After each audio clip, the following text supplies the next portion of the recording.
ಬಾರ್ತೋಲಿನ್ cyst ಅಂದ್ರೆ ನಮ್ಮ ಎಲ್ಲಾ ಹೆಣ್ಮಕ್ಳಲ್ಲೂ ಬಾರ್ತೋಲಿನ್ ಗ್ಲ್ಯಾಂಡ್ಸ್ ಅಂತ ಇರುತ್ತೆ.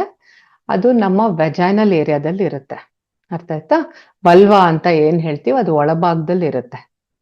ಅಲ್ಲಿ ಆ ಗ್ಲ್ಯಾಂಡ್ ಏನಾದ್ರೂ ಬ್ಲಾಕ್ ಆದ್ರೆ ಅದ್ರ ಒಳಗಡೆ ನೀರ್ ತುಂಬಿಕೊಂಡ್ರೆ ಅದನ್ನ ಬಾರ್ತೋಲಿನ್ ಸಿಸ್ಟ್ ಅಂತಾರೆ. ಬಾರ್ತೋಲಿನ್ ಗ್ಲ್ಯಾಂಡ್ ಬ್ಲಾಕ್ ಆಗಿ ಆಗುವ ಒಂದು ಗುಳ್ಳೆ ಅದು ಬಾರ್ತೋಲಿನ್ ಸಿಸ್ಟ್.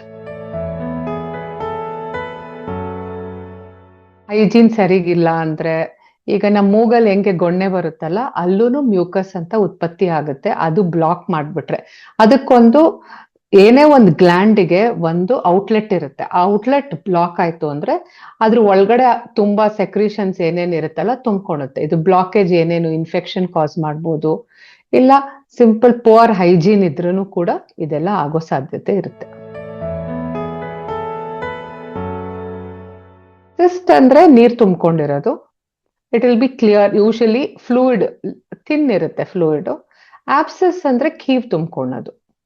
ಎಲ್ಲೇ ಶರೀರಲ್ಲಿ ಆಬ್ಸೆಸ್ ಅಂದ್ರೆ ಕೀವ್ ತುಂಬಿಕೊಂಡಿರೋದು ಒಂದು ಜಾಗಕ್ಕೆ ಆಬ್ಸೆಸ್ ಅಂತಾರೆ. ಏನು ಲಕ್ಷಣಗಳೇ ಇರೋ ಸಾಧ್ಯತೆನೂ ಇರಬಹುದು. ಪೇಷಂಟ್ಗೆ ಏನೂ ತೊಂದರೆ ಇರೋದಿಲ್ಲ, ಆರಾಮಾಗೇ ಇರ್ತಾರೆ. It might be A coincidental finding, ನಾವು ಪರೀಕ್ಷೆ ಮಾಡ್ಬೇಕಾದ್ರೆ ಕಂಡು ಬರಬಹುದು. ಕೆಲವ್ರಿಗೆ ಏನೋ ಒತ್ತದಂಗ್ ಆಗ್ತಾ ಇದೆ ಆ ಜಾಗದಲ್ಲಿ, ಅಲ್ಲೇನೋ ಫಾರಿನ್ ಬಾಡಿ ಸೆನ್ಸೇಷನ್ ಇದೆ ಅಂತ ಅನ್ಸ್ಬೋದು. ಕೆಲವೊಬ್ಬರಿಗೆ ಏನಾಗುತ್ತೆ, ಅದು ನಿಮ್ಗೆ ಮುಟ್ಕೊಂಡಾಗ ನನ್ ಕೈಗೆ ಏನೋ ಸಿಗ್ತಾ ಇದೆ ಅನ್ನೋ ಒಂದು ಕಂಪ್ಲೇಂಟ್ ಇಂದ ಬರ್ತಾರೆ. ಕೆಲವೊಮ್ಮೆ ಗಂಡ ಹೆಂಡತಿ ಸೇರ್ಬೇಕಾದ್ರೆ ಗಂಡನ್ಗೆ ಅದು ಫಸ್ಟ್ ಅನುಭವ ಆಗುತ್ತೆ, ಇಲ್ಲೇನೋ ಇದೆ ಹೊಸ್ದಾಗೆ ಅಂತ. ಇಲ್ಲ ಕೆಲವ್ರಿಗೆ ಸಿವಿಯರ್ ಆಗಾದಾಗ, ಸಿಸ್ಟ್ ಸ್ವಲ್ಪ ದೊಡ್ಡದಾದಾಗ ನೋವು ಶುರು ಆಗುತ್ತೆ. ಕೀವು ಎಲ್ಲ ತುಂಬಿಕೊಂಡು ಇನ್ಫೆಕ್ಷನ್ ಎಲ್ಲ ಜಾಸ್ತಿ ಇದ್ದಾಗ ಸಿವಿಯರ್ ಪೇನ್, ತುಂಬಾ ನೋವಾಗಿ ಜ್ವರ ಬರುವ ಸಾಧ್ಯತೆ ಇರುತ್ತೆ. ಎಲ್ಲಾರು ಯೂಶಲಿ ರಿಪ್ರೊಡಕ್ಟಿವ್ ಏಜ್ ವಿಮೆನ್, ಎಲ್ಲಾರು ಒಂದು ಹೆಣ್ಮಕ್ಳು ಯಾರ್ಯಾರಿಗೆ ಮದ್ವೆ ಆಗಿದೆ, ದೋಸ್ ಆರ್ ಸೆಕ್ಷುಯಲಿ ಆಕ್ಟಿವ್ ಯಾರು ಇರ್ತಾರಲ್ಲ ಅಂತವರಲ್ಲಿ ಇದು ಜಾಸ್ತಿ ಕಂಡು ಬರುತ್ತೆ. But anybody who is between 18 to 45 ಅವ್ರಿಗೆ ಇದು ಬರುವ ಸಾಧ್ಯತೆ ಇರುತ್ತೆ. ಚಿಕಿತ್ಸೆ ಇದಕ್ಕೇನಂದ್ರೆ ಸಿಂಪ್ಟಮ್ ಏನೂ ಇಲ್ಲ ಪೇಷಂಟ್ಗೆ. ಸುಮ್ನೆ ಅವರಿಗೆ ಒಂದು ಸಣ್ಣದಾದ ಗುಳ್ಳೆ ತರ ಇದ್ರೆ, ಒಂದು ಅವ್ರಿಗೆ ಈ ನೋವು ಇದ್ರೆ ಅಷ್ಟೇ ನಾವು ಆಕ್ಟಿವ್ ಟ್ರೀಟ್ಮೆಂಟ್ ಹಾಕ್ತಿವಿ. ಪೇಷಂಟ್ಗೆ ಒಂದು ಕೋರ್ಸ್ ಆಂಟಿಬಯೋಟಿಕ್ಸ್ ಹಾಕೊಡ್ತೀವಿ ವೆರಿ ಮೈಲ್ಡ್ ಸಿಂಪ್ಟಮ್ಸ್ ಇರೋರ್ಗೆ. ಮತ್ತೆ ಕೆಲವೊಂದು ಆಂಟಿ ಇನ್ಫ್ಲಮೇಟರಿ ಡ್ರಗ್ಸ್ ಅಂತ ಬರುತ್ತೆ, ಅದನ್ನ ಹಾಕ್ತಿವಿ.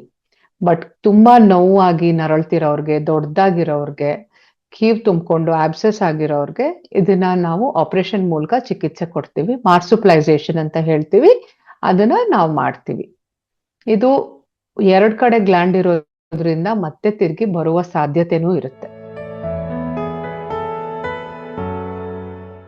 ಯೂಶಲಿ ಅವ್ರಿಗೆ 2 weeks ಮ್ಯಾಕ್ಸಿಮಮ್ ಅವರು ರಿಕವರಿ ಆಗ್ಬಿಡ್ತಾರೆ. ಗಾಯವಾಸಿ ಆಕ್ಚುಲಿ ಪೇಷಂಟ್ಗೆ ಅದು ಆಬ್ಸೆಸ್ ಗಂಟಿದ್ದಾಗ್ಲೇ, ತುಂಬಾ ನೋವಿದ್ದಾಗ್ಲೇನೆ ಅವ್ರಿಗೆ ಇದು ತೊಂದ್ರೆ.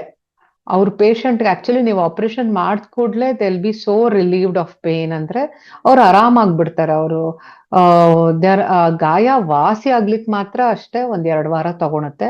ಆ ತೊಂದ್ರೆ ಇಮಿಡಿಯೇಟ್ ಆಗಿ ಅವ್ರು ರಿಲೀವ್ ಆಗ್ತಾರೆ. Post operative patient is very comfortable. ಹೌದು, ಅವರು ತುಂಬಾ ಆಕ್ಟಿವ್ ಪರ್ಸನ್, ಅವರ ಕೆಲಸದಲ್ಲಿ ಓಡಾಡೋ ಅಂತ ಜಾಸ್ತಿ ಇದ್ರೆ ಅದು ನಡಿಬೇಕಾದ್ರೆ ನೋವಾಗುತ್ತೆ ಅವ್ರಿಗೆ.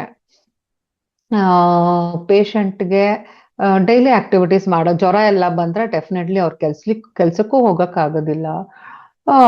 ಮತ್ತೆ ಗಂಡ ಹೆಂಡತಿ ಸೇರ್ಬೇಕಾದ್ರೆ ಅದು ಒಡ್ಕೊಳೋ ಚಾನ್ಸಸ್ ಇರುತ್ತೆ. ತೀವ್ರ ನೋವಾಗುವ ಸಾಧ್ಯತೆನೂ ಇರುತ್ತೆ. ಏನಂದ್ರೆ ಮೇನ್ ಆಗಿ ಪರ್ಸನಲ್ ಹೈಜೀನ್ ಅನ್ನೋದೇನಂದ್ರೆ, ಪ್ರತಿಯೊಬ್ರು ಅಲ್ಲಿ ಅವರ ಪ್ರೈವೇಟ್ ಏರಿಯಾ ಅಂತ ಏನ್ ಹೇಳ್ತೀವಲ್ಲ ಆ ಭಾಗನ ಅವರು ರೆಗ್ಯುಲರ್ ಸಿಂಪಲ್ ವಾಟರ್ ಅಲ್ಲಿ ತೊಳ್ಕೊಳೋದು.